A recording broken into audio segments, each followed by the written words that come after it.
Daniel Cirilo Soliano, com quem eu tive a honra e a alegria de trabalhar durante o tempo que eu fiquei no IPES.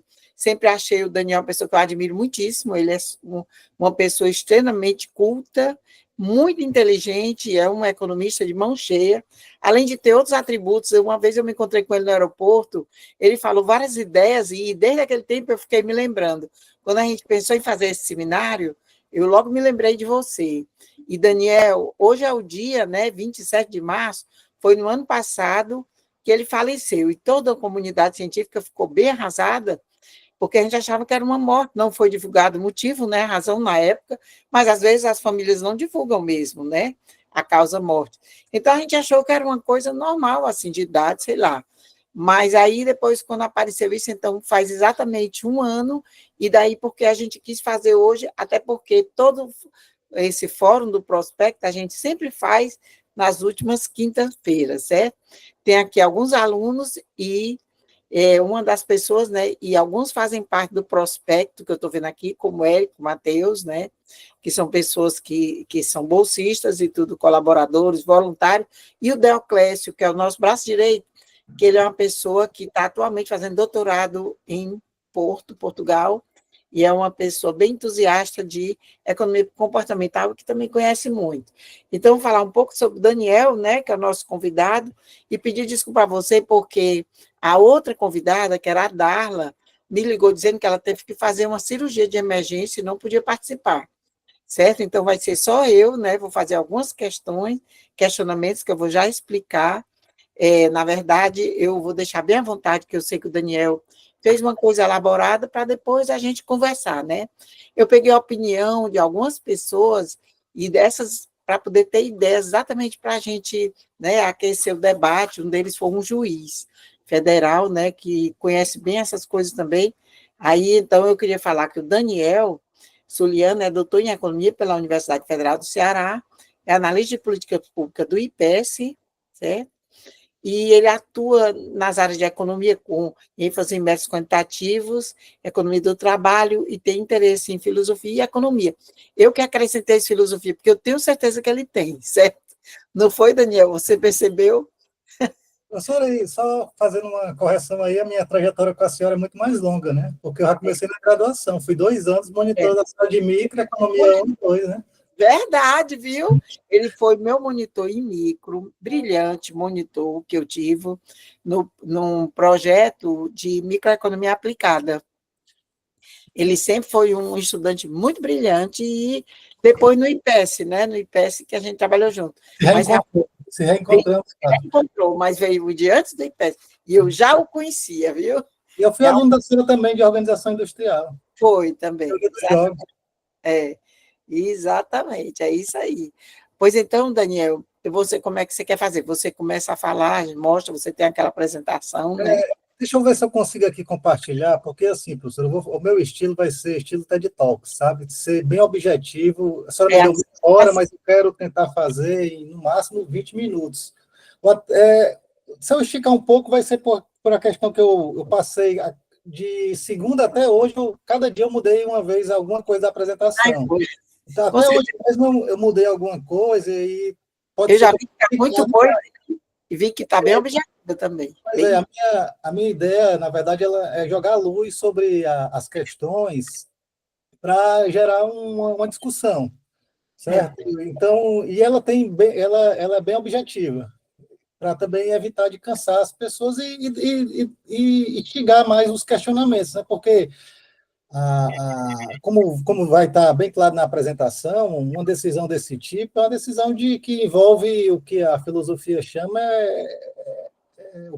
a vida que vale a pena ser vivida, né? Vamos dizer assim, resumindo um pouco a temática.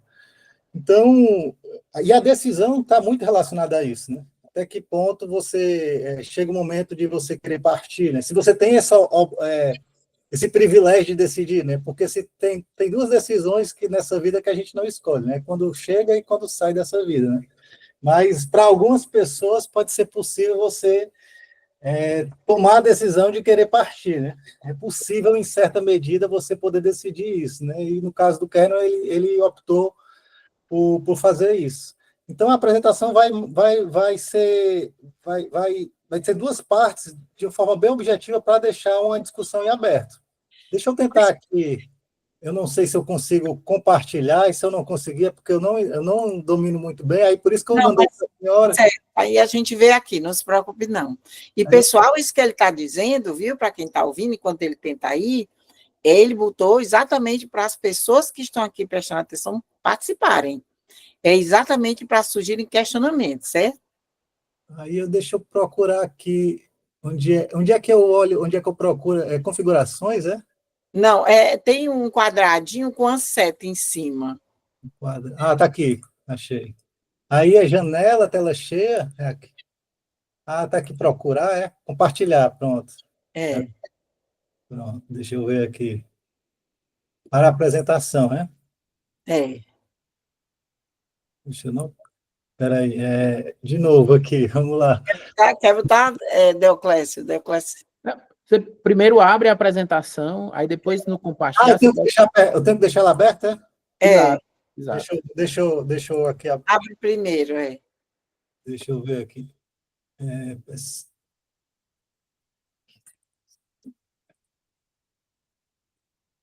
Pronto.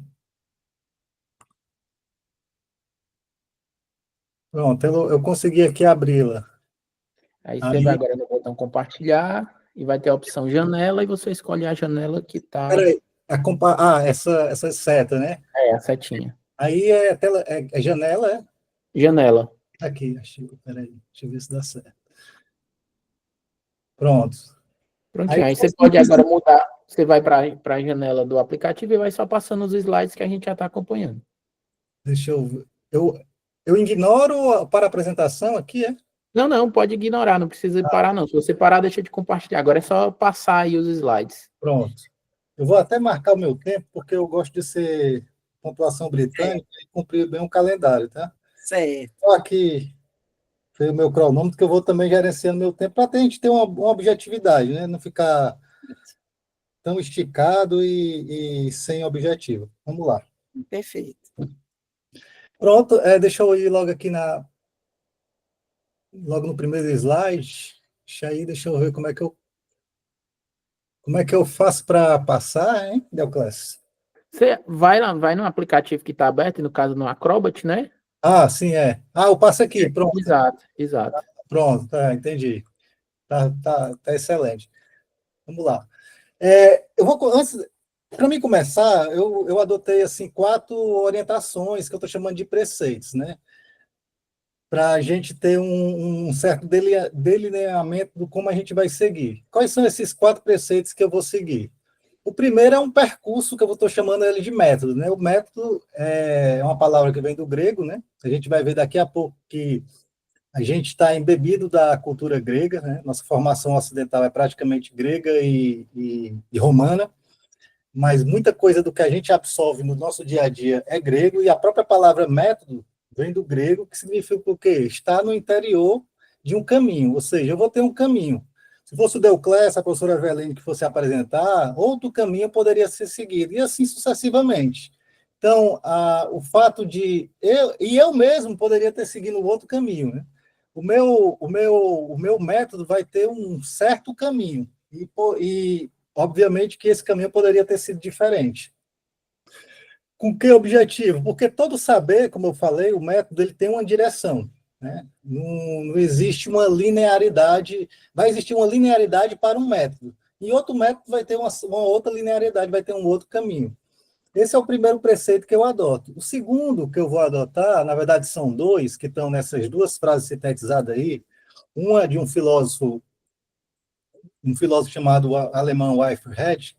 Ele sintetizou muito bem, em uma única frase, a nossa cultura grega, que diz assim: nossa cultura ocidental, que é muito embebida da cultura grega, na verdade. Ele diz o seguinte, que toda a filosofia ocidental é uma série de notas de rodapé à obra de Platão. O que ele está dizendo? Ele está dizendo que nesses 2.500 anos pós-Platão, não significa dizer que os filósofos não trouxeram novas ideias, mas, em alguma medida, toda a obra de Platão, os principais questionamentos sobre o pensamento humano estão lá, ou de forma correta, ou de forma equivocada, ou de forma a se questionar, ou de uma forma que tem uma certa direção que outros filósofos não concordaram, mas como a gente aprende filosofia, uma questão interessante é que é muito mais importante a pergunta do que a resposta. Então, a obra de Platão ela é muito rica nisso. Só para a gente ter uma dimensão, a própria ciência, né, tem um diálogo de Platão chamado Teeteto, que Platão discute a diferença entre doxa, que é uma mera opinião, e a episteme, que é o conhecimento. Então, a própria ciência já é discutida. Na verdade, os pré-socráticos já discutiam, em certa medida, a ciência. Mas é como eu estou tentando resumir na própria frase do Weifrecht, que as principais discussões humanas, em alguma medida, sejam certas ou erradas, já estavam lá nos 35 diálogos de Platão. E complementando essa frase do Platão, tem uma frase do Keynes, que é o final o último parágrafo da teoria geral, que bem que complementa essa ideia do Weifrecht, que diz o seguinte, que ideias de economistas e filósofos políticos, estejam certas ou erradas, são mais importantes do que em geral se percebe. De fato, o mundo é governado pouco mais do que isso. Ou seja, sintetizando também, né, todos nós somos escravos de algum pensador morto, né, algum filósofo, economista, pensador morto. Foi isso que o Keynes estava querendo dizer, que nada mais é também de um resumo de um versículo bíblico de Eclesiastes 1:9, né, que ele diz que nada há, pois, novo debaixo do sol. Então, se você quer fazer alguma coisa nova, é bom ter cuidado, porque muita tinta já foi gasta nas principais discussões das questões humanas, e como a gente vai ver, a própria ideia de vida e morte também já foi amplamente discutida. Então, finalmente, esses são dois, já falei de dois, um preceito, mas essas duas frases, que são a segunda e o terceiro, e um último quarto preceito, que é para a gente, também uma observação, né? Uma outra observação que eu também faço, um outro guia que eu faço para a apresentação, que é para a gente ter cuidado e atentar para o que a gente chama de falácia naturalista, né? O que é a falácia naturalista? É a confusão que muitas vezes a gente faz entre proposições normativas, que é o que deve ser, a partir de proposições descritivas, que é o que é, né? Em outras palavras, o que é? O que significa dizer a falácia naturalista? É algo que é moralmente bom ou desejável simplesmente porque ocorre naturalmente. Então, a gente pode pensar, por exemplo, no caso da morte, né? A própria decisão do Kahneman, né? Alguém poderia questionar por que ele não esperou que a própria natureza fizesse o serviço, né, de dar fim à própria vida. Porque isso é uma coisa boa, né? Na verdade, se eu argumentasse dessa forma, eu poderia cair na falácia naturalista, né? O próprio câncer também, eu dizer, morrer de câncer é natural, mas não necessariamente é algo bom. Então, a falácia naturalista evita que a gente faça um julgamento moral de qualquer decisão.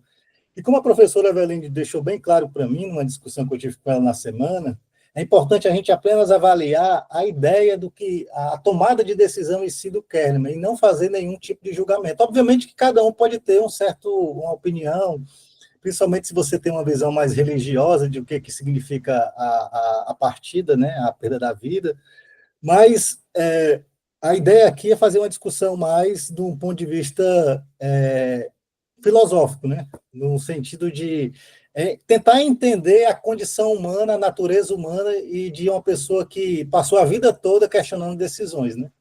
Então é bom a gente sempre também ter em mente o que a gente chama da falácia naturalista. Então, dito isso, qual é o roteiro que eu vou seguir? A minha apresentação ela vai ter duas partes, né? Dado que a gente já entendeu as observações, a gente vai ter duas partes, e elas são bem objetivas, todas as duas.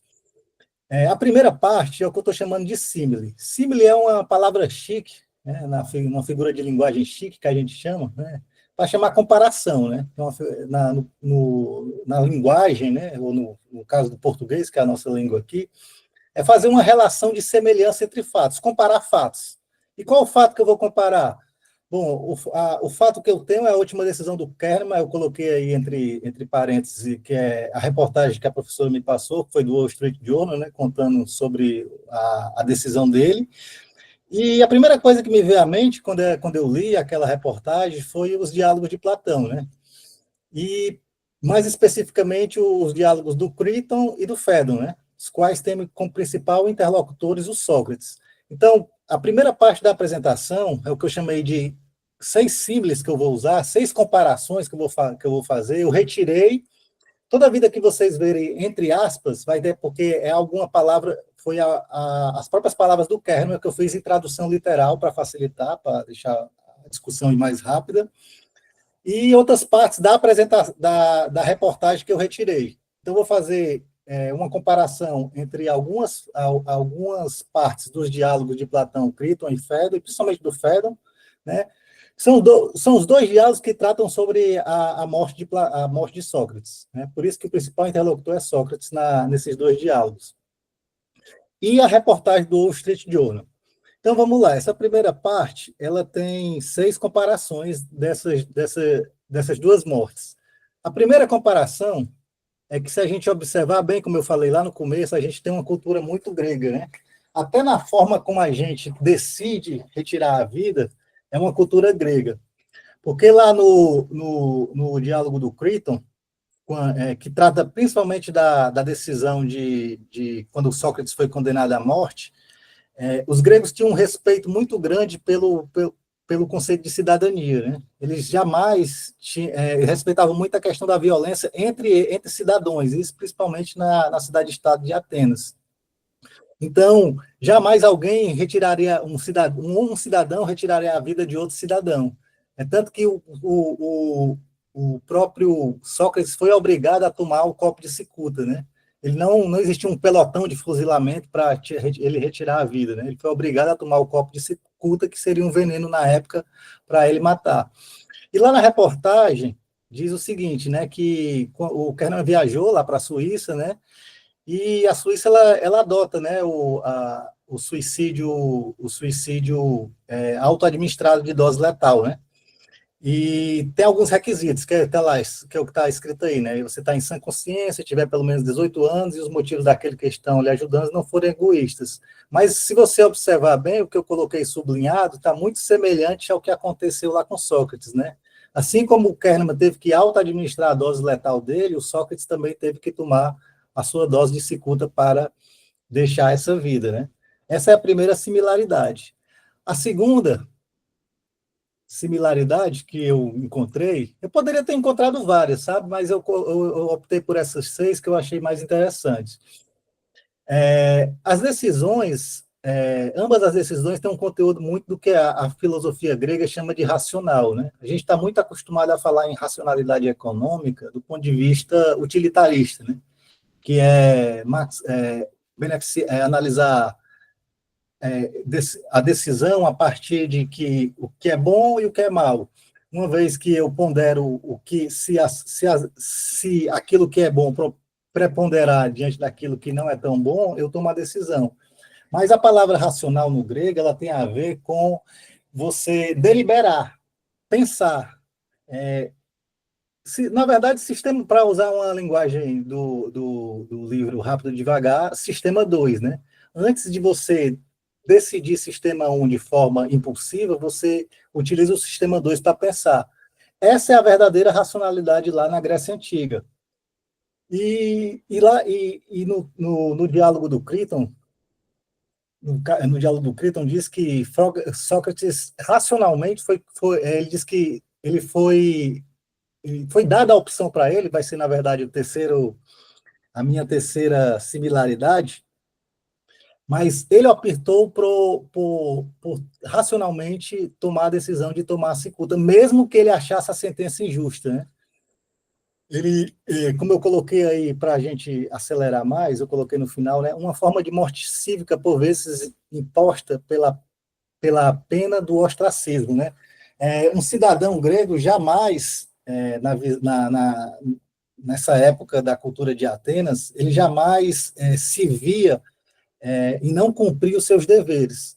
Como foi dada a sentença, independentemente dela ter tido um conteúdo de injustiça, Sócrates optou por fazê-la.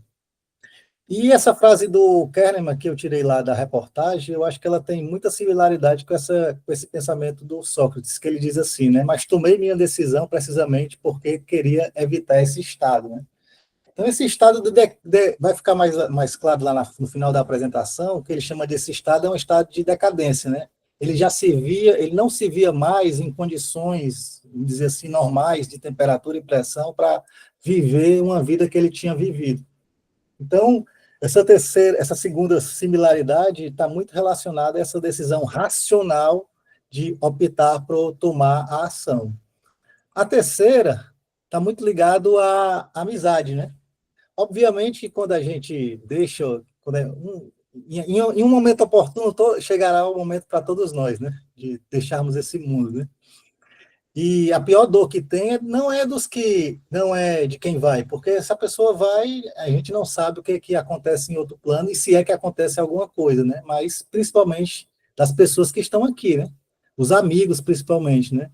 E está muito claro lá no diálogo do Crichton, né? Que está dito que ele é um amigo muito próximo e devotado, lamenta demais a morte de Sócrates, né? Ele demonstra forte preocupação e deseja ajudá-lo a escapar da prisão antes da sua execução, né? Assim como também Kerner foi bem questionado sobre isso, né? Você vê que está entre aspas aí, a tradução está literal, tá? Como eu falei, para facilitar, ele diz, não é de surpreender que alguns dos que me amam tenham preferido que eu esperasse até que fosse óbvio que minha vida não vale a pena ser estendida, né? Então, é como eu falei, né? Quando se deixa esse mundo, a maior tristeza é para os que ficam, né? Porque a saudade é grande, né? Principalmente quando você forma um núcleo tão forte de relações, como foi o caso desses dois grandes pensadores, né? Avançando, a quarta e a quinta, elas são muito similares, né? O que diz a quarta, né? A quarta é encarar a morte de frente, né?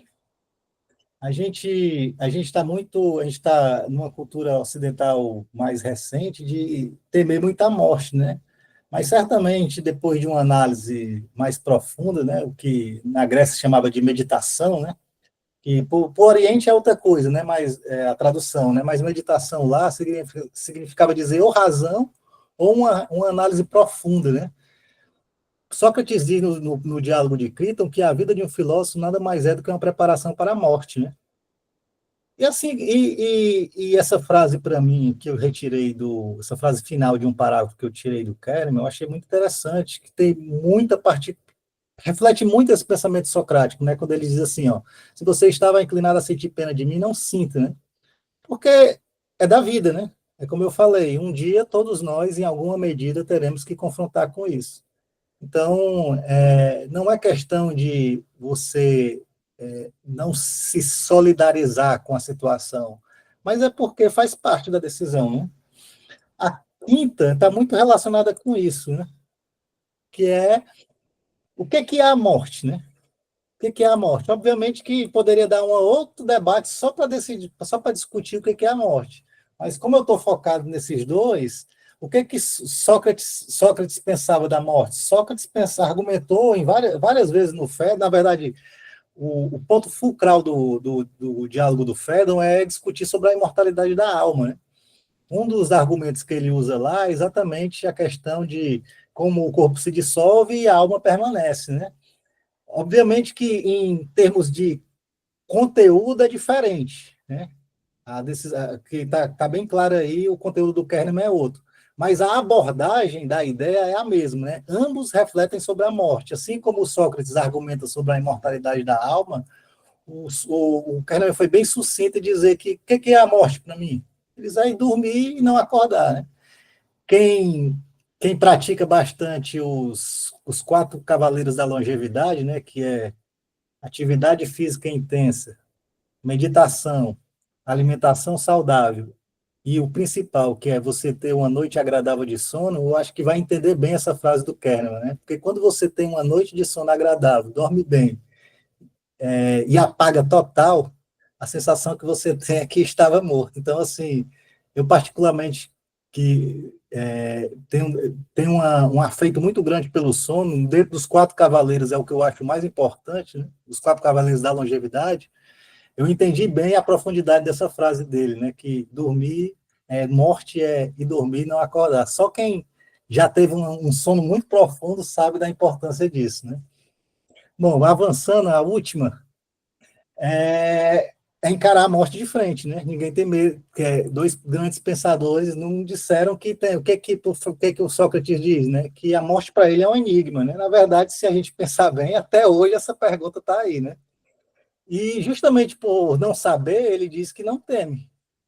Muito parecida a resposta do Kahneman também sobre a indagação da morte. Ele diz, né? Depois de tomar a decisão, que não tenho medo, descobrir depois de tomar a decisão que não tenho medo de não existir. Ou seja, nenhum dos dois aparentemente temiam a morte, né? A morte é um enigma, mas não é por ser um enigma que a gente não vai deixar, a gente vai se acovardar, né, perante ela. Bom, essa seria a primeira parte. A segunda, já estou bem extenso. Eu vou tentar, eu vou tentar ser mais objetiva nela e deixa eu ver aqui. Encontrando significados. O que é que diz essa segunda parte? Essa segunda parte eu tinha utilizado o mito de Sísifo e o escafandro e a borboleta, né? Mas eu vou me concentrar só no escafandro e a borboleta para finalizar com a frase final do Kahneman. Se depois alguém quiser saber sobre o mito de Sísifo, a gente discute se for pertinente, mas eu vou tentar avançar para também não esticar demais. Deixa eu passar aqui. O que é o escafandro e a borboleta? Escafandro, deixa eu voltar aqui.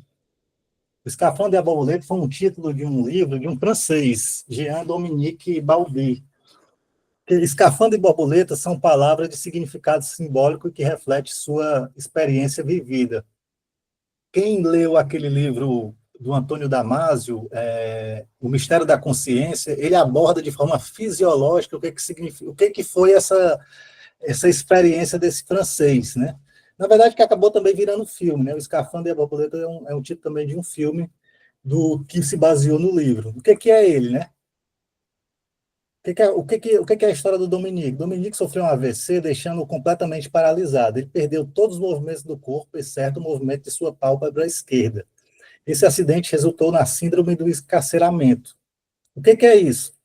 Ele teve um AVC e o corpo dele ficou totalmente paralisado. A única coisa que sobrou do Dominique foi o movimento do olho esquerdo. Incrivelmente, ele conseguiu criar um assistente lá de enfermagem, observou que ele mexia bastante a pálpebra, somente o olho esquerdo, viu? Somente o olho esquerdo. E ela observou que quando ele piscava uma vez, significava um sim. E quando ele piscava duas vezes, significava um não. E a partir daí, eles construíram uma linguagem. E essa linguagem, qual era o objetivo do Dominique? Ele estava destinado a compartilhar a sua experiência. O que é a síndrome do encarceramento? A pessoa morre completamente, o corpo dela, a pessoa está morta do ponto de vista do corpo, mas a mente e a consciência dela está completamente intacta. Ou seja, é como se eu estivesse preso dentro do meu próprio corpo. Daí o nome síndrome do encarceramento. Ele se encontrou preso dentro do próprio corpo. E quando a assistente percebeu isso, eles criaram um código, na verdade, uma nova linguagem, né? Cada frase, cada capítulo do livro foi construído por um código de piscar. Você imagina você criar uma palavra somente piscando o olho, e somente um olho, né? Foi assim que ele começou a ditar esse livro, Escafandro e a Borboleta, que a gente vai entender por quê, né? O que é o escafandro? O escafandro é um equipamento pesado de mergulho, né? É por isso daí que você se sentir preso. Usado pelos mergulhadores para respirar debaixo da água, simbolizando o corpo paralisado e o sentimento de aprisionamento. E como o equipamento é muito pesado e ele desce, então você tem a sensação que você está exatamente preso, né? Dentro daquilo. E por isso que ele usou a palavra escafandro, porque a sensação que ele tinha era de estar. A sensação não, ele estava literalmente preso dentro do próprio corpo. Mas o interessante, que fique bem claro para a gente, para quando a gente for finalizar, é que ele tinha a mente e a consciência intacta. Ou seja, daí a palavra borboleta. Porque o que representa a borboleta? Representa a imaginação e a liberdade de pensamento. Como uma borboleta, a mente ainda era leve e livre para ser explorada e sonhar, né? Então, ele viveu esse drama durante 2, 3 anos, se eu não me engano, né? A duração da vida dele, E ele passou 2 anos para digitar não, né? Expressão errada, né? Para repassar esse livro da forma de piscar de olhos. Aí, dado isso, dito isso, eu pergunto, né? O que é a decisão de Kahneman diz sobre a mente e a consciência dele? No meu entender, essa frase aqui, ela reflete muito que o Kahneman estava um pouco distante da sensação do Dominique, né? Porque quando ele diz assim, eu até nem sublinhei a parte dos rins, né? Porque, em certa medida, você consegue até, mesmo com o corpo debilitado, que era no caso do Dominique, que não tinha nem corpo, né? Ele ainda conseguia sobreviver, mas para uma pessoa que passou a vida toda utilizando a consciência como um instrumento de trabalho, essa parte final da frase dele é muito simbólica, quando ele diz assim, né? A frequência de lapsos mentais está aumentando e tenho 90 anos. Então, o que é um ser humano sem a sua consciência, né? Sem a sua mente, quando a sua mente está em processo de depredação, né? Então, é o que eu deixo de questionamento, e finalizando com finalizando com esse último slide, né? Porque, fazendo a metáfora o que é a consciência? A consciência é como se fosse um holofote, né? Se você vê um estádio de futebol ou um concerto de música, você vê o que são os holofotes. É aquela luz que ilumina fortemente, né, uma área. A nossa consciência é mais ou menos isso, né? Então, quando eu estou em estado consciente, eu espero que vocês estejam aqui em estado consciente, né? A sua consciência, o seu holofote aqui está concentrado na minha fala. Se você tiver com a consciência na minha fala, então o seu holofote vai estar diretamente direcionado para isso. Então, à medida que a consciência ilumina determinado local, que a gente chama de conteúdo da consciência, isso é o local onde a consciência, não a mente é uma coisa, a consciência é outra, é onde a mente está focada. Se eu parar aqui e começar como os grandes meditadores fazem, né? Querer concentrar a minha atenção somente na respiração. Então, esse é a minha consciência, o meu holofote está concentrado somente na respiração. Isso é o que a gente chama de conteúdo da consciência. Então, o conteúdo da consciência é quando eu estou focado em algo. Sistema 2, né? Para usar uma linguagem mais kahnemaniana, né? Vamos dizer assim.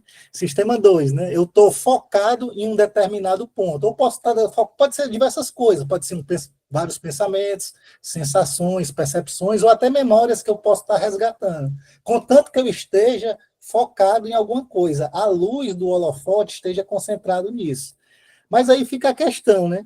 Se a minha mente começa a se degenerar, voltando aqui no slide anterior, que foi o que ele disse, né? Só para reforçar aqui o que está sublinhado, a frequência de lapsos mentais está aumentando.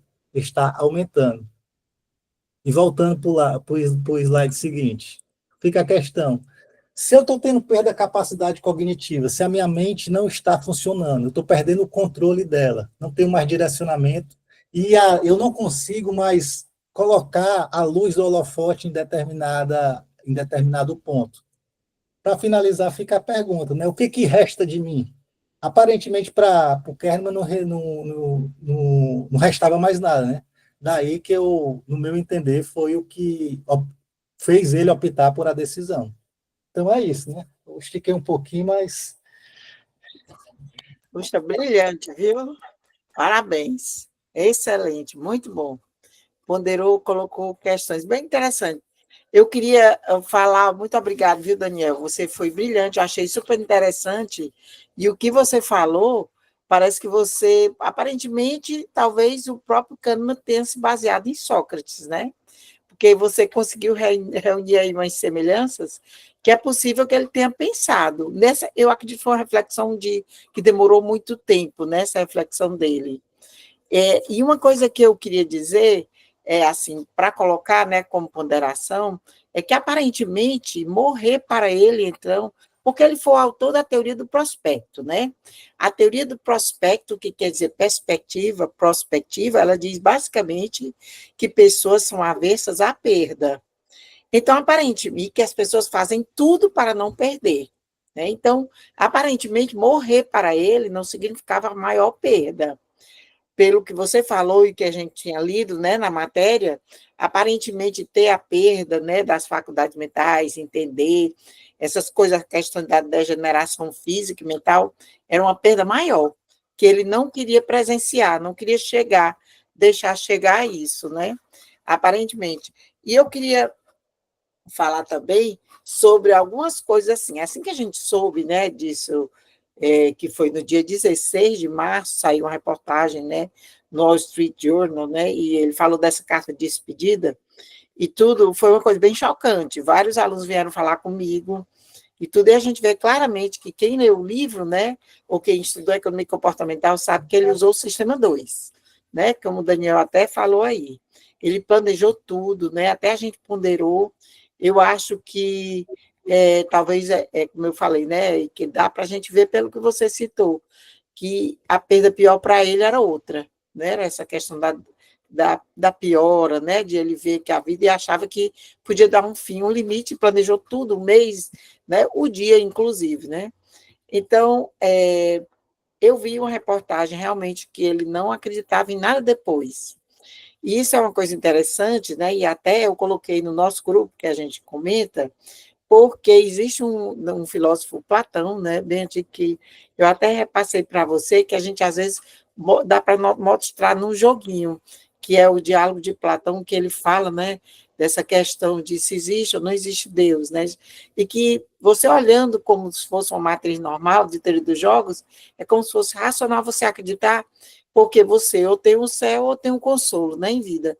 A gente colocou isso e outras pessoas, né, argumentaram muito. Aí eu perguntei a um colega, né, que é juiz, e ele também gosta muito de ler essas coisas, e ele fez algumas ponderações que eu queria, assim, que eu achei que tem alguma semelhança com o que você falou, certo?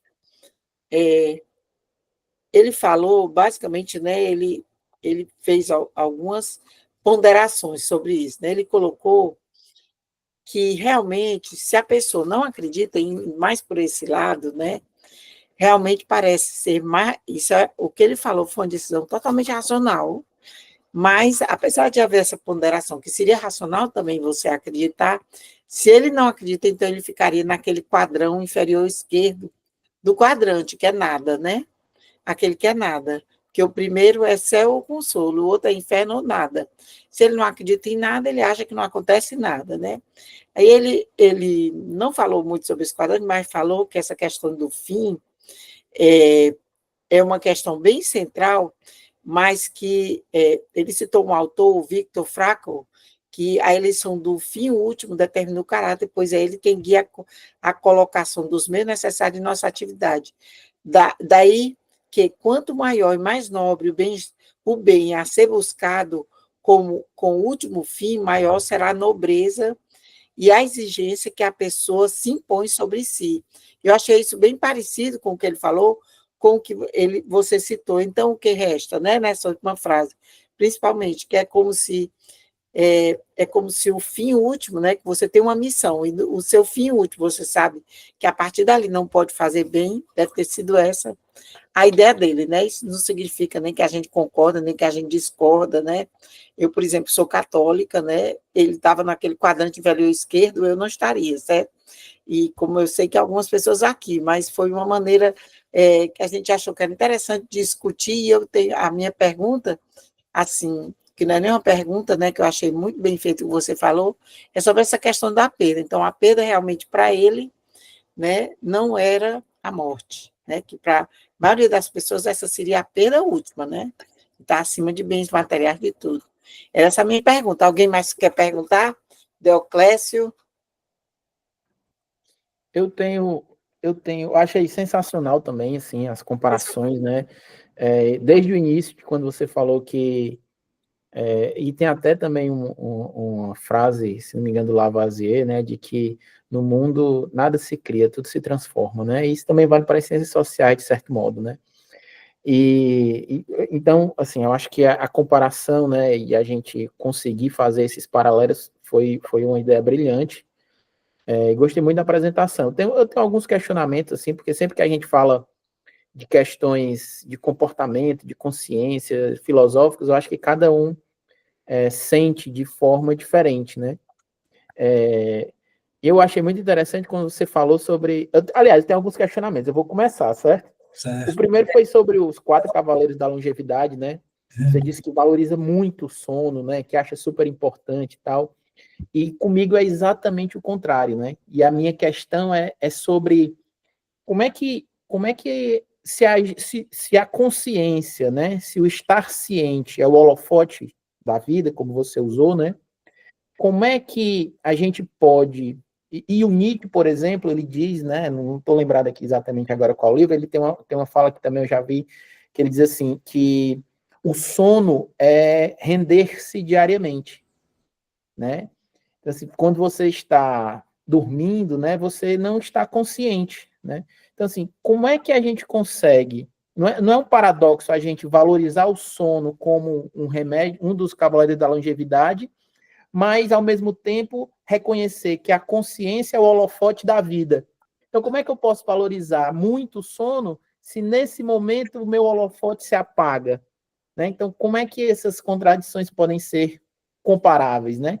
E o meu outro questionamento é exatamente, e eu achei também muito, muito interessante o que a professora Eveline falou sobre a aversão à perda, porque era uma das coisas que eu ia comentar, né? Se ele não teve, se ele não tinha medo da morte, será que para ele perder a consciência era uma perda muito maior do que simplesmente apagar o holofote da existência, né? E ela fez exatamente o questionamento que eu queria fazer. Mas eu quero trazer também aqui um outro conceito do Kahneman, que é sobre o paradoxo da escolha, que a professora Evelyn também gosta muito, né? O paradoxo da escolha é assim, se você tem muitas opções, quanto mais opções você tem para realizar a escolha, mais difícil se torna a sua decisão, né? Então, assim, uma decisão sobre quando e como dar ponto final, né? Dar um ponto final à existência, né? Escolher como morrer e tal. Será que isso, quando você tem inúmeras outras possibilidades, né, a gente sabe que talvez será que essa decisão não seria o resultado do paradoxo da escolha, né? Simplesmente escolher, não ter que escolher outra coisa, né? Será que não seria o suprassumo da liberdade de escolha, né? Escolher terminar as suas capacidades de escolher, né? Dar finitude a isso. São esses dois questionamentos, sobre o sono e sobre a encerrar a possibilidade de continuar escolhendo, né? São esses meus dois questionamentos. Pronto. Eu vou começar pelo som, porque que aí eu acho que dá para me responder a última a pergunta da versão da perda junto, né? A questão do sono, assim, eu estou utilizando, apesar das minhas restrições, né, de tratar a vida de forma o que se chama, o que o Nassim Taleb chama de cientificismo, né? De todas as questões, tudo na vida se torna científico, né? Qualquer decisão que a pessoa for tomar, porque isso é científico, então eu vou fazer, né? Obviamente que é um hipérbole, né? É um exagero você estar falando tudo é científico. Mas existem coisas, a gente não deve negar, que a ciência trouxe jogou muita luz em questões importantes que a humanidade tinha, né? Vamos dizer, de ignorância que nós vivíamos, né? E particularmente uma que eu passei a estudar muito foi a questão do sono, né? Tem um pesquisador, talvez que eu entenda que é o maior cientista do sono, que é o Matthew Wicker, né? Ele tem o nome do livro dele é exatamente, é uma pergunta, né? É um catatal assim de 600 páginas. Se você quiser ler, vai ter que desgastar um pouco de tempo, né? O nome do livro dele é Por que Dormimos? Né? Por que dormimos? E aí ele vai rastrear do ponto de vista evolutivo e na teoria da evolução e em todo o reino animal e no reino vegetal, porque existe um círculo que a gente chama circadiano, né? Por alguma razão, aí ele não consegue dar essa resposta, mas ele consegue responder à importância do sono. Mas por alguma razão, né, todos os seres vivos, sejam animais ou vegetais, eles passaram a obedecer um ciclo da natureza, que é basicamente o ciclo da rotação da Terra, de 24 horas de um dia. E a partir dessa ideia, ele vai mostrar que é exatamente isso que você falou, vai gerar um paradoxo, porque ao mesmo tempo que a gente queria estar o máximo tempo possível consciente, existe um momento que a natureza nos obriga a apagar total. E daí, é tanto que ele já abre o livro dizendo assim, ele é professor tanto no Reino Unido como nos Estados Unidos, então ele sofre muito de jet lag, né? Que é a mudança de horário por conta dos fusos horários de dois países distantes. Mas ele já abre o livro dizendo assim, Disso também. pronto, ele já vai fazendo, e ele fala exatamente isso, ó, ele já começa o livro abrindo assim, as minhas 8 horas de sono não são negociáveis. Independentemente do que eu estou fazendo, e mesmo com a minha carga de trabalho sendo de dois problemas de fuso horários, uma coisa que eu não abro mão é das minhas 8 horas de sono diária. Obviamente que ele também vai discutir que, dependendo dos tipos de ser humano, você pode ter até de 7 horas, mas o mínimo é 6 horas, né? O mínimo é 6 horas. Ou seja, em algum momento a natureza decidiu que nós temos que se recolher, né? Talvez o que reflita, existe uma marca de colchão antiga aqui no Ceará, que era a Ortobon, né? Que dizia assim, né? 1/3 da sua vida você passa dormindo, né? Ela reflete muito bem, e depois de anos, né, a ciência do sono vai provar a verdade desse marketing que a empresa fez. Porque até ele dá um exemplo bastante interessante do tubarão, né? O tubarão ele dorme metade de um cérebro durante um tempo e metade do outro, porque ele tem que continuar nadando, né? Os peixes nadam ao longo do seu sono. E o tubarão, metade do sono dele é com um cérebro e metade do outro sono é com outro cérebro. Então, assim, é um paradoxo que, na verdade, é o que a natureza nos deixou, né? Na verdade, a natureza deixou vários enigmas que a gente não consegue resolver, né? E por alguma razão, ela deixou também esse tipo de situação para nós, né?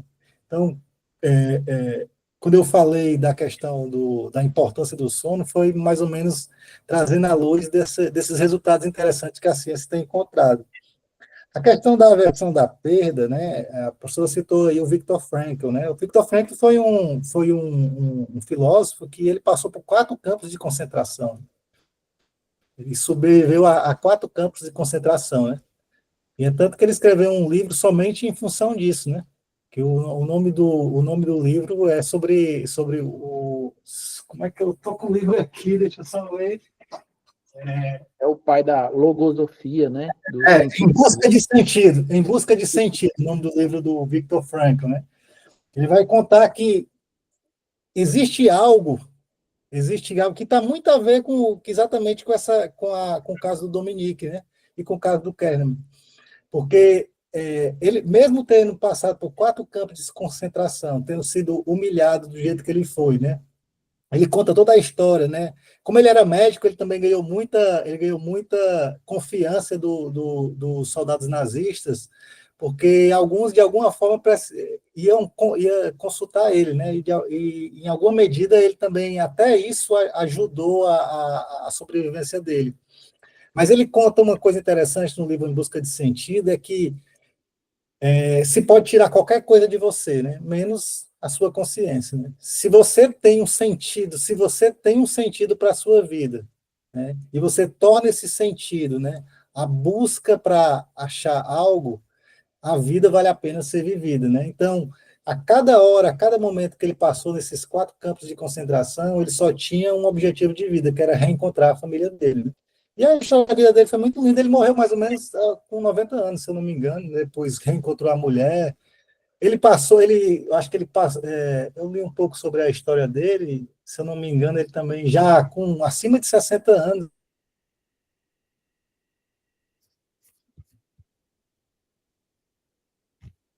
Parou, foi? Ele faleceu com 92 anos, o Acho Victor. que o Daniel travou a internet dele. Vamos ver se ele volta.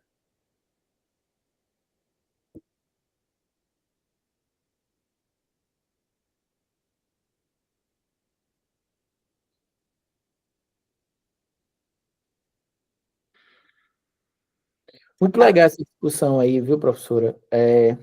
Enquanto o Daniel volta, né? É, eu, Outra eu, coisa, outra coisa que eu tinha pensado também, que dele voltar, vou questionar, depois dele completar isso daí. A senhora pode mandar uma mensagem para ele, né? Ver se ele está voltando. Ele caiu mesmo, acho que ele vai voltar. vou mandar. Se, por exemplo, o Kahneman é um cara que um dos maiores ativos dele, a vida toda. Ele voltou, o Daniel voltou, pronto. Oba, pronto. Agora tá sem áudio, Daniel. Tem que ativar o microfone de novo. A minha conexão tinha caído, né? Era, eu vi. A última coisa que a gente ouviu foi você falando que ele, aos 60 anos. Ele começou. Ele morreu com 92. 92, né? Hoje o Google resolve todos os nossos problemas, né? Se a gente jogar lá. Pois é, você vê até uma idade mais ou menos parecida, né? E ele passou a praticar esporte radical, enfim, né? O que eu quero dizer é o seguinte, que está muito ligado à história de ter a consciência ainda em plena capacidade, né? Ter a mente está em pleno uso, né? E também a questão que a professora falou sobre a versão da perda, esse problema do Pascal, né? Essa questão aí de que crê ou não crê em Deus. Essa pergunta, na verdade, está no livro do Pensamentos do Pascal, né? Porque Pascal, muito além de ser um matemático, né? Pascal é tido na filosofia até como um protótipo existencialista, né? Que é uma filosofia do século XX que foi muito abordada pelo francês, né? Que escreveu aquele livro A Náusea, né? Que é o... Como é que é o nome dele? Deixa eu lembrar aqui. A Náusea. É do Sartre, né? Na verdade, o pai do existencialismo é um filósofo dinamarquês, né? Que é o Kierkegaard, né? Que eles discutem que a filosofia da existência ela é mais forte, né? Por conta do Sartre, porque o próprio Sartre ganhou um prêmio Nobel, né, de literatura por conta desse livro, que é chamado A Náusea, que a, a editora fez questão de mudar por uma questão de marketing, que a ideia do livro era, na verdade, falar a angústia, né? E a frase dele famosa, né, que a existência precede a essência, está muito ligada a isso, né? E o Pascal, ele é um protótipo do existencialismo, né? E essa frase dele ficou muito famosa, né? Dizer assim, chamada aposta de Pascal, né? Que é melhor crer porque você não sabe o que vai estar do outro lado, né? Mas o Bertrand Russell, que foi também um outro grande filósofo do início do século XX, no meu entender, ele resolveu esse paradoxo do Pascal, né? Porque ele tem uma resposta muito interessante para o Pascal, 200 anos depois, né? Que ele diz que se o Deus de Pascal é um Deus onisciente e onipotente como ele é, você jamais conseguiria fazer barganha com um Deus tão poderoso como esse, né? Então seria muita tolice você tentar apostar na existência pós-morte só por conta de uma mera estratégia de ganhar a eternidade, né? Porque sendo o Deus Supremo de Pascal onisciente, ele já de antemão saberia que a sua fé não é verdadeira para a sua crença, né? Então, o Bertrand Russell, ele praticamente ele dá um nó na ideia do Pascal de apostar na crença somente por conta de ganhar a eternidade. Mas, assim, o que eu acho mais o Kahneman é judeu, né? Era judeu. Eu não sei se ele era praticante do judaísmo, né? Não acreditava nem seguia nada, não acreditava em absolutamente Secular, né? Mas assim, independentemente, o judaísmo, a versão da Bíblia hebraica, ela praticamente, ela não menciona céu, né? A história de céu e vida pós-morte, ela tá no Novo Testamento, né? Então, o judaísmo em si, ele não tem um foco tão centrado na vida pós-morte, né? A religião judaica, ela é uma região é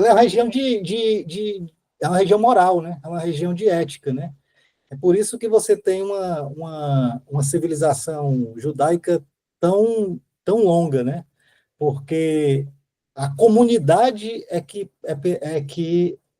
persiste, né? Nós vamos, mas a comunidade é que persiste, né? Os símbolos que o judaísmo tem, né? A própria Páscoa que é simbolizada que a gente comemora, como os cristãos comemoram, como a ressurreição de Cristo, os judeus já comemoravam há mais de 3.000 anos, o que era a liberdade liberdade por Moisés do Egito, né? Que já é uma tradição, né? Então, independentemente se ele era secular ou não, a cultura dele não. A gente é muito preso, independentemente se a gente a gente é cristão ou não, mas se você é um secular, se você é um secular ocidental, né, um ateu, vamos dizer assim, a gente está muito embebado, né, embebecido de observar muito a vida pós-morte, né? E tentar maximizar o máximo possível de tempos aqui nesse ambiente, né? Mas a gente tem que entender que, para algumas pessoas, e principalmente no entendimento de como as pessoas conduzem a sua vida diária, que é na sua valorização da atenção da consciência, a qualidade não é aquele grande trocadilho, né? É muito melhor ter uma vida de qualidade do que uma qualidade de vida, né? Porque não é só exatamente quantos anos eu estou aqui, mas a qualidade dos anos que eu estou passando aqui, né? Daí a importância de você valorizar cada momento que você está aqui, porque, na verdade, ninguém sabe quanto tempo vai passar, e mesmo que venha passar muito tempo, né? Em que condições você vai passar, né? Então, eu acho que responde um pouco também o questionamento aí que vocês falaram sobre o paradoxo da escolha, né? Depende muito do ponto de vista cultural em que você está inserido e como é que você encara a questão da vida de qualidade e a qualidade de vida, né? Porque eu entendo bem, né? Tem pessoas que... eu tenho um amigo que, quando a avó dele teve um AVC também, né? E o pai dele disse que ele é muito cristão, o pai dele, né, disse que pediu a Deus que, independentemente de em que condições a mãe dele estivesse, ele queria a mãe dele aqui, né? E ela ainda durou alguns anos acamada e muito debilitada, né? Então isso varia muito da forma como a pessoa encara a vida, né? Porque independente das condições que a pessoa estiver, eu quero que esteja. Mas certamente não era o caso de uma pessoa com um pensamento como o Kerner, né? Que tinha uma valorização muito grande da atenção consciente, né? Se a pessoa vê que a sua mente, a sua consciência está numa situação de decadência, ela não vê mais sentido para a vida, né? Eu acho que esse é o ponto crucial da minha apresentação e é o que eu mais senti naquela reportagem, sabe? O que ele mais quis passar nesse e-mail que ele passou para os amigos, né? Olha, já vivi 90 anos, né? Foi exatamente o que o Sócrates disse também. Já vivi 80 anos, porque Sócrates morreu com 79. Já vivi 80 anos. O Kahneman já vivi 90 anos. O que tinha para fazer foi feito, né? É por isso que eu digo, a gente tem que aproveitar cada momento que a gente está aqui, né? Porque é a vida de qualidade que a gente tem que dar importância, né? Eu entendo que muitas pessoas dão importância do tempo, focam muito no quantitativo, né? O tempo os anos de vida que eu quero ficar aqui. Mas a questão que o Kahneman coloca de dizer já vivi 90 anos, né? Estou com perda cognitiva, não tem mais sentido estar mais aqui.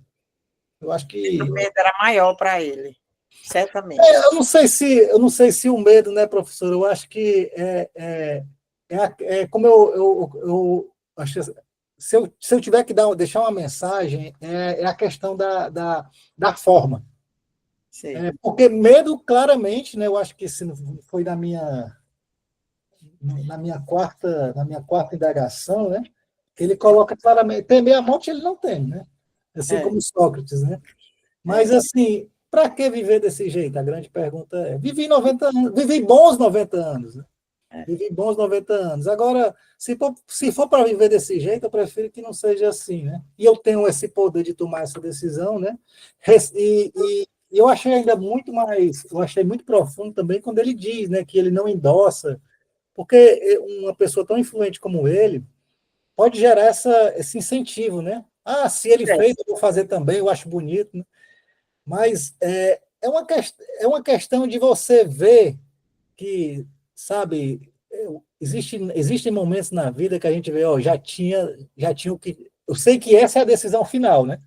Mas se a gente voltar à fita, né, de cada passo da nossa história, de cada um tem sua história, mas você percebe que em certo momento, olha, isso aqui já é como vou mudar de casa, né? Já morei muitos anos aqui, tudo ou vou me mudar de cidade, né?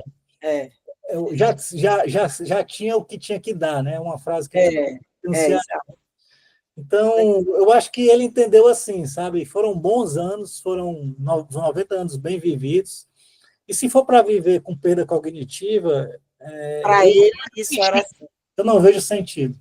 Eu É. acho que essa frase final dele, para mim, é muito profunda. É, olha, eu queria só dizer, né, muito obrigado, foi muito bom. Eu estou vendo que levantou a mão o Davi Vidal e o Deoclésio, e também eu queria só dizer que aqui está a psicóloga, minha amiga Evelúcia Mello, ela botou o nome Logoterapia de Viktor Frankl, ela colocou aqui. Evelúcia, se tu quiser falar alguma coisa, levanta a mãozinha e fala, viu? É um prazer ter você por aqui, ela é uma grande psicóloga. Ó, pessoal, e também eu queria dizer para os alunos, para todo mundo que está aqui, que a gente tem que dividir, decidir, a gente tem que separar, né, a pessoa, a decisão pessoal da vida dele acadêmica, do que ele achado, dos achados, do que ele trouxe de bom para nós, as descobertas dele, as pesquisas dele, tá? Então, vamos passar para quem? Agora o Vitor, eu acho que o Davi, Era eu o acho que Davi. não sei se não quer Era o falar. Davi que estava na frente aí na fila. Pronto, Davi, Professora, eu fui aluno da senhora, né, semestre passado. Eu certo. lembro que a senhora comentou com relação a essa questão de aversão à perda, em que em alguns momentos, quando você tinha uma situação de injustiça, a pessoa se revoltava, né? Por exemplo, quando você perde um troco, você recebe um troco errado, né? Se você fica com um prejuízo de 50 centavos, isso com relação ao valor representa um prejuízo muito grande, mas muitas pessoas acabam se revoltando por essa questão de injustiça.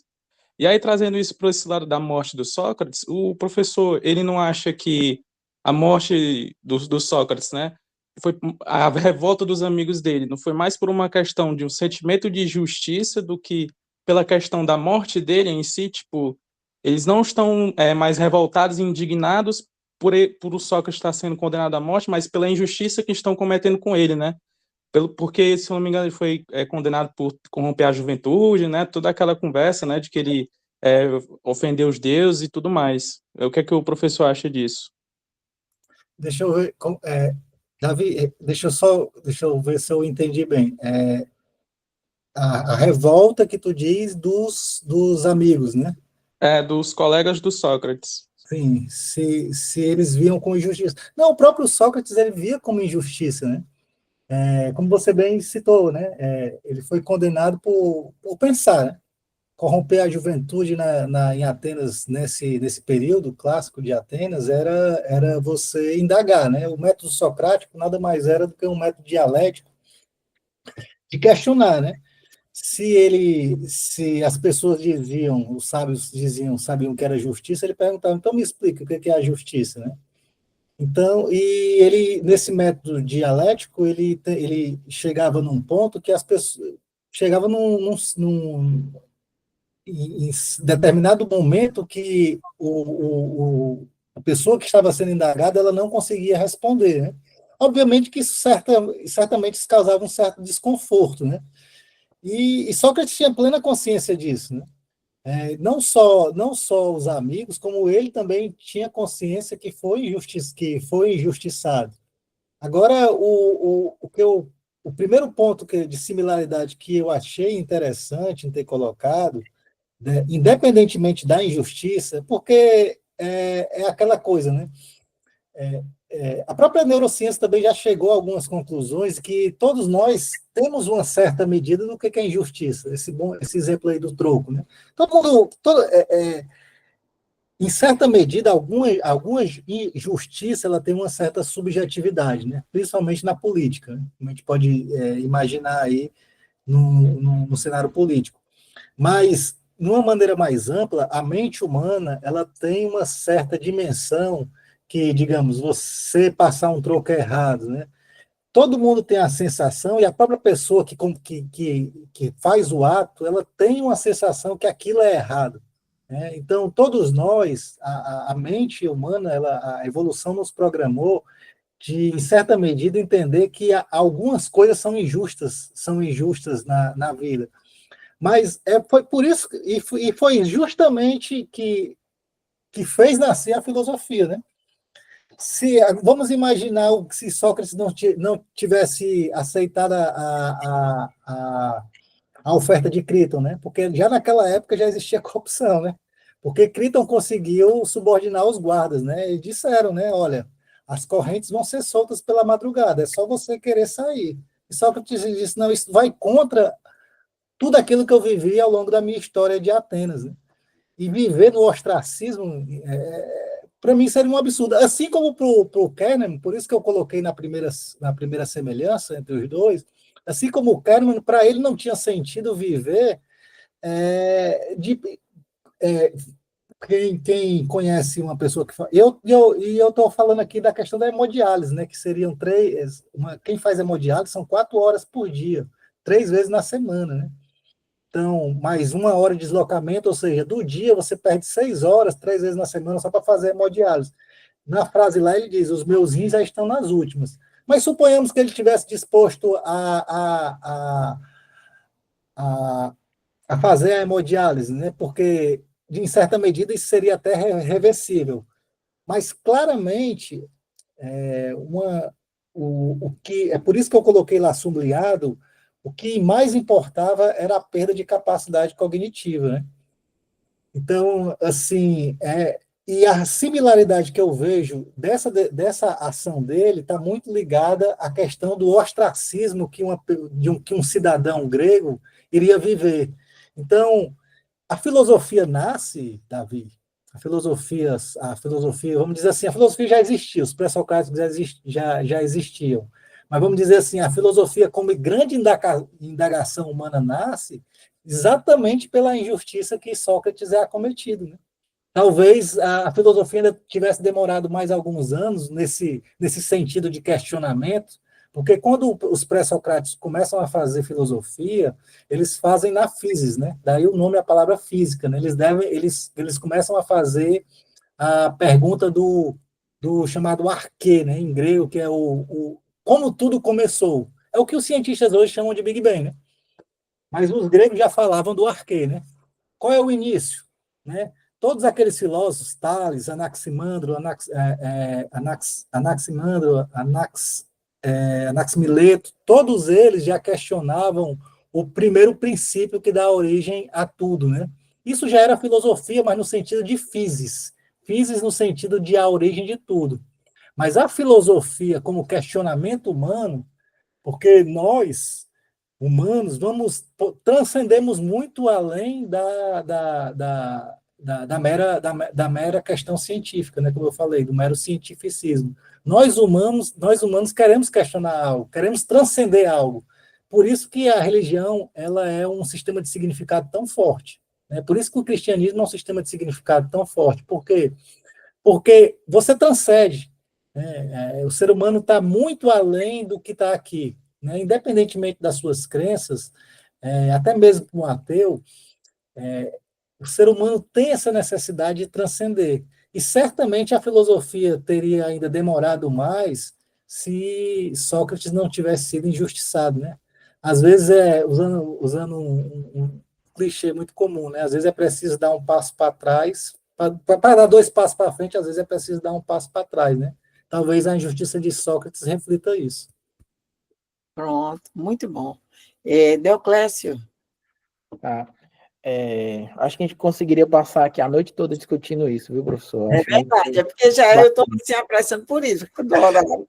Mas eu tenho aqui, eu vou comentar aqui algumas coisas que eu anotei, né? Eu achei que é importante a gente pensar, né? Se você me permite também deixar esse mote de pensamento também para os colegas que estão acompanhando, né? Sobre como que a cultura, né, influencia, né, como é um fator de influência na nossa decisão, né? Quando você falou aí sobre o que acreditam os judeus, né? Sobre como a cultura em que o Kahneman foi criado, embora ele fosse ateu, né? Como é que essa decisão sobre dar fim à morte é diferente para ele em relação a nós que somos secularistas, né? Temos no Brasil uma cultura muito, né, muito reforçada pelo catolicismo, né? E as novas religiões também mais neopentecostais que acreditam na vida após a morte e tal, né? A gente pensar também sobre isso, né? Que é se colocar um pouco na posição do Kahneman sobre esse aspecto também, né? Como é que a cultura influencia essa tomada de decisão. A outra coisa que eu também achei super interessante, e que eu ia comentando um pouco antes, quando a conexão caiu, eu estava levantando um questionamento sobre o Kahneman, a vida toda, né, um dos grandes ativos dele foi a capacidade de raciocinar, né? Ele era mais ou menos uma metaconsciência, né? Ele falava, ele usava a consciência, a capacidade inteligível dele para falar sobre isso mesmo, né? E como isso tinha um grande valor para ele, né? Mas aqui, será que a gente não está, por exemplo, nesse caso, né? E é mais um questionamento que eu levanto. Será que a gente não está aceitando alguma espécie de meritocracia cognitiva, né? Para, de certa forma, né? Com todas as venhas culturais possíveis, né? De estar aceitando essa decisão que o Kahneman tomou como uma decisão correta, justa e aceitável, porque ele usava esse ativo, né? Ele estava perdendo esse principal ativo dele, né? Será que não é uma forma da gente valorar, né? Ou criar uma espécie de meritocracia sobre a capacidade cognitiva e a consciência, né? E minimizar a decisão de pôr fim à morte, né? Esse é o questionamento. E, por último, eu queria falar sobre também o paradoxo de Pascal, né? Pascal, inclusive, tive agora no final do ano na França e fui até lá o túmulo de Pascal, que fica na igreja, que é a igreja sede da padroeira de Paris, né? Tive lá agora no final do ano. E ele realmente fala isso, né? A melhor aposta é acreditar, né? Na pior das hipóteses, né? Acreditar é a melhor hipótese, né? E o Bertrand, né? 200 e poucos anos depois, fez o outro questionamento dele, né? Mas se eu estou apostando com Deus, eu não tenho como barganhar, porque eu não vou conseguir enganar ele. Ele já vai saber que a minha fé não é legítima, né? E aí eu, com toda a liberdade do mundo, né? 50 anos, 100 anos depois do Bertrand, eu gosto de adicionar o seguinte, que Deus, ele é infinitamente misericordioso, certo? Então, assim, eu prefiro acreditar ou não, se a fé é verdadeira ou não, Deus vai me perdoar, porque ele sabe que eu sou falho, né? Então, a melhor aposta é simplesmente confiar na misericórdia divina, né? Porque ela é infinita, né? Então, são esses questionamentos aí que eu gostaria de deixar e parabenizar o senhor pela apresentação também. Pois Mais uma parabéns. vez, né? Muito bom. A misericórdia, para mim, também tem um valor muito grande, independentemente da crença, porque eu sou muito fã de um autor que é o Dostoiévski, né, um escritor russo, e a obra do Dostoiévski, Dostoiévski é um cristão, foi criado numa cultura cristã ortodoxa, né? Basicamente, a obra do Dostoiévski é sobre redenção e misericórdia, né? Dostoiévski, como um grande conhecedor da natureza humana, sabe da nossa fragilidade.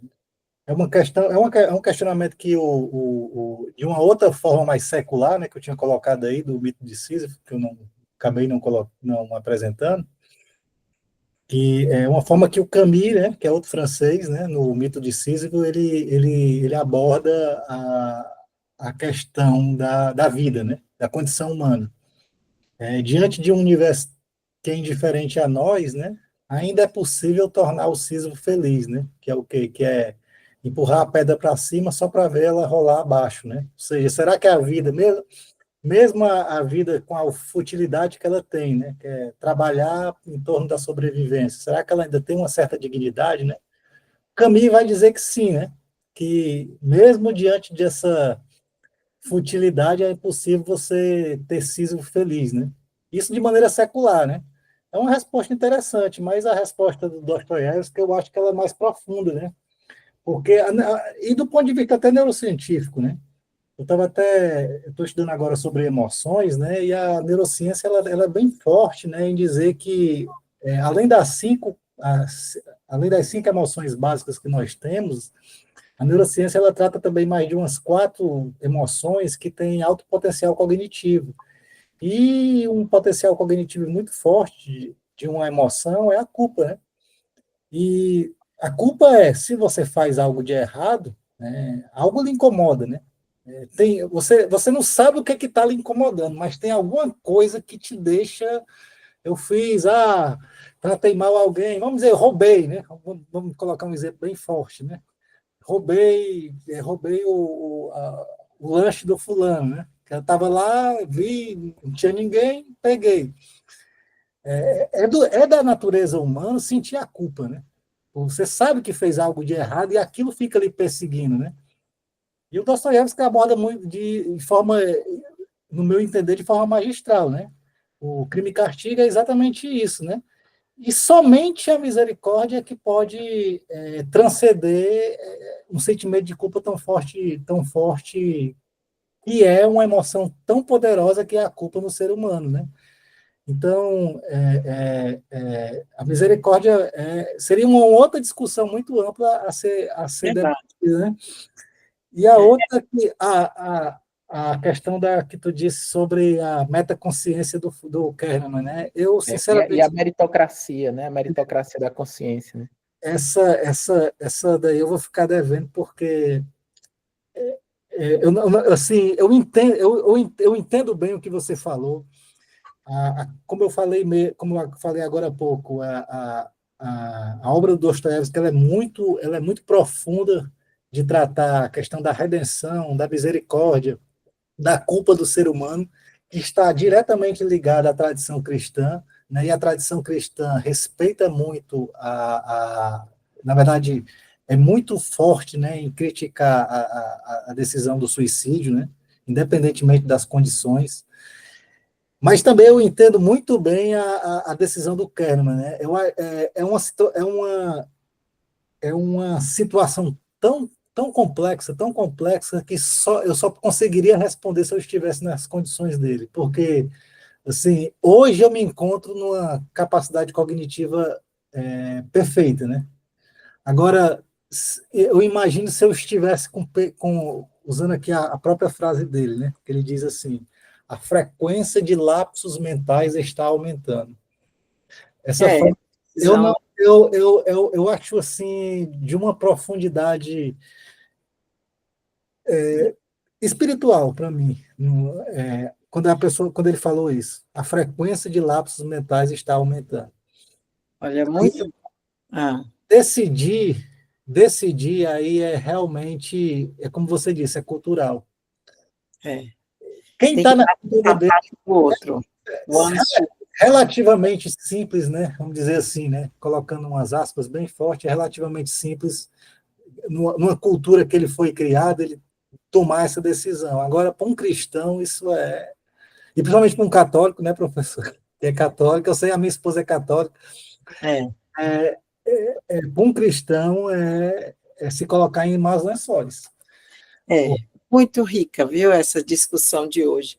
Pessoal, acho que está avançando muito tempo. Eu agradeço demais ao Daniel, ao Deoclésio, a todo mundo que participou. Foi riquíssima essas ideias que você lançou, que vão ficar gravadas, vão ser divulgadas no YouTube, não é isso? Certo? E a gente sempre diz, tem que realmente, foi rico demais, mas a gente tem que dividir, né? A obra dele e a decisão dele, certo? Pessoal, muito obrigado, viu? Quer falar mais alguma coisa? Professora, é só agradecer a discussão, é sempre bom, né? Voltando a uma frase que eu falei, né, da transcendência, né? Eu acho que a sensação que nós temos aqui, né, usando uma palavra aristotélica, né, que é o movimento catártico, né? Toda vida que a gente consegue transcender, né, a gente tem uma descarga emocional muito forte, né? A gente sente que a gente está sem respostas, talvez as perguntas até aumentaram, né, para usar o preceito lá platônico que eu utilizei, né? É mais importante as perguntas do que a resposta, mas a sensação de dever cumprido é grande, né? Que a gente sabe que a gente, como humanos, a gente precisa disso, né? Precisa. E é melhor investigar do que ficar calado. Uma coisa que todo mundo ficou perturbado quando soube, né? Pois é. E você, Deoclés, quer falar alguma coisa mais? Só Não, agradecer. agradecer aí a discussão super inspiradora aí do professor Daniel, agradecer à professora Evelyn também pelo convite aqui, que sempre me dá a oportunidade de participar e ajudar a organizar esses seminários aqui do Prospecto. Certeza. E Fundamental. convidar também aqui os nossos ouvintes, né? Estou fazendo aqui um papel meio de apresentador, né? De William Bonner, não tão bonito quanto ele, mas vou tentar, né? De convidar aqui os nossos participantes de acompanhar as redes sociais do Prospecto, né? Prospecto é um grupo de extensão oficial da Universidade Federal do Ceará. A gente está no Instagram, é @prospectoufc, e a gente tem promovido postagens, divulgação sobre a economia comportamental, sobre o comportamento, e a gente tem realizado o Prospecto Seminars, né? É toda última quinta-feira do mês. Então, esse é o terceiro evento e a gente já está planejando os próximos, né? E a gente espera que vocês acompanhem as próximas discussões. Vai ser muito bom para todo mundo, eu espero. Obrigado, pessoal. Tudo de bom, Daniel. Obrigada a todos, a cada um. A Evelúcia que está falando agora. Obrigada, Evelúcia. Que bom que você participou. Obrigado, Evelúcio. Obrigado a todos que participaram, né? Davi, todo mundo que está aí. Meus alunos, Agradeço. Isabela, Jefté, o Edilson. Obrigada demais, pessoal. Tudo de bom, viu? Até mais, pessoal. Tchau. Camila, obrigada.